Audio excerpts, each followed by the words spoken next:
All right, y'all. I want y'all to check this out, man. This is NBA the Elite 11, right? And I want y'all to truly see what we missed out on and what could have been for EA Sports in the future. Check that out. Check out the movement and how smooth the game was. I mean, really, why not release the game? Honestly, why not release the game and then build on it for 12 and 13 leading into next gen? I mean, I really want y'all as we watching this to really remember NBA Live 10 honestly, okay? Really remember how it played, how it looked, how the movements was, okay? Cuz I I want to compare it to other NBA lives, and I think that's why 10 gets so much credit cuz it was better than the rest. But was it really smooth? Like was did they really move as smooth as we really liked? Just look at the movement. Steph Curry coming down the court. Look at the push through. Look at the momentum.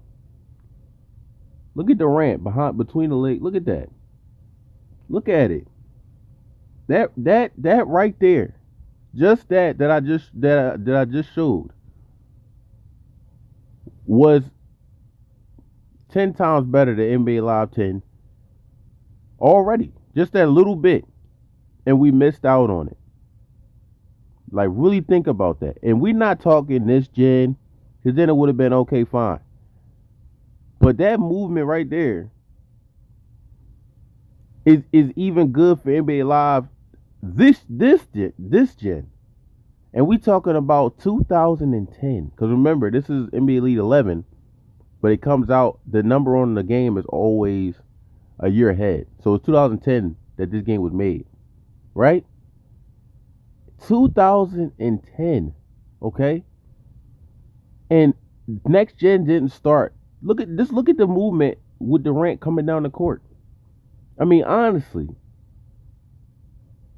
just look at the movement. Durant, come look at that. Was that not 2K-ish? I mean, look at the movement. And they totally decided to scrap the whole game and not release it. Why? Because of a little half court glitch? Are you serious? Is that the reason why you don't release the game, bro? And obviously, it was a tough year, period, because 2K released ultimately the best 2K to ever get released in 2K11. But that's not the point. You obviously know you're not better than 2K. You haven't been better than 2K in a very long time. People don't like to give 2K credit until about 2K6 with Shaq on it. But honestly, like, really think about it. 2K has been better than NBA Live in like the last 2 decades, like a very long time, a very long time. Like, we really think about it. Look at that move by Durant. Come on, come on. And this is last gen. This is 360 and PS3. And don't think about 2K. Just think about NBA Live and their games that they have released so far. And they have released last gen. And tell me that wasn't the best move in animation in NBA Live, like, history, my guy. And really think about it. But anyway, back to what I was saying. 2K has been better than Live, like, for like since like 2003. I'm telling you, like, matter of fact, I'll give him like 2000. What was that? Ben Wallace 2K5. I'll give him like 2K5. Seriously, people like the, oh yeah, I missed the old NBA Live with the slam dunk. Like, really think about the gameplay. Really think about the simulation gameplay and the movement and the animations, and really think to yourself, being grown now, not being a kid, was that game good? If you go back, if you can go back to NBA Live '05 right now and play a full game, I salute you, because that game was terrible. NBA Live '06 was terrible. Okay, it didn't take till 2K6, 2K7 for people to say, you know what, 2K might be better. It been better. You know what was better back then? was the support EA as a whole had. EA Sports was like the biggest thing. NFL Street, NBA Street, they were the biggest thing. It had nothing to do with the game at that point. It was popularity. That's why the 2K football game took so long to gain popularity. Like if you really think about it, the game came out what, 2000? It took till 2004 to 2003 for people to start realizing, hey, you know what? Madden's not as good as we thought it was. This 2K is pretty good. 2K Sports is releasing pretty good football games. And then it was over. It was over for EA. So you know what they did. We all know what they did, right? So really think about it. Looking at this game and watching the little clips, obviously it got its problems. What game don't, right?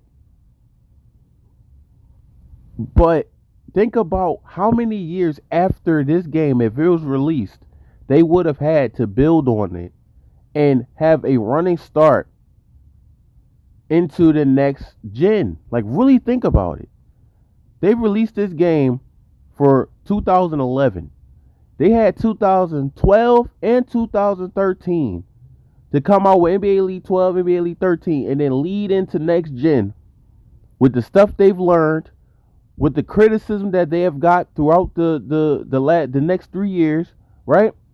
And then come into 14 with NBA Elite 14 or whatever, NBA Live 14.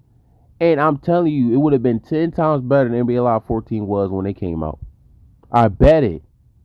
But instead, they took the scary route, canceled 3 years in a row, and then came into next gen like they was the shit. Didn't do nothing because NBA Live 14 looked like this game. It looks like this game, but the problem is this game was ahead of its time for NBA Live like games. For as far as we going by movement, as far as we going by animations, this game was ahead of its time. NBA Live 14 was late. That's the difference. NBA Live 14 had great movement. But when it came to 2K14, it wasn't even close. But it might have been closer if they had worked hard on the animations and the fluidity that they had on Elite and then built off of it for the next gen. Instead, I feel like they just sat on their ass and waited for the next gen and then tried to push some bullshit out. I mean, really, like, really think about it, bro. Think about what we could have had. I think this is the biggest mistake in NBA Live history, is not releasing this game. And another biggest mistake was not keeping the controls simple. Keep it ABC. If you watch on the little tutorial for this game, it's complex as hell. Am I saying it's bad? No. I feel like it was, once again, another concept ahead of its time. But people weren't into that. And people kind of aren't now. Like, we pick up video games to play it. It would be cool now because, you know, you got online. People play online a lot more than they did back then. So it definitely would create a skill gap if you had the controls where you move the analog left and like different stuff like that. But back then, that just wasn't the thing. Like, you picked up the game to play computer. You picked up the game to play with your friends back then. You know, online, I mean, yeah, we played online, but, I mean, really, did we really? Like, no. Even on 2K11, I never played online. I played mostly Dynasty, and then I played my career, you know? Nobody wants to miss layups in they little rising star in my career, or whatever the case may be, because you don't know how to do these complex ass controls. So I just feel like they should have kept it ABC. And once again, they should have released this game.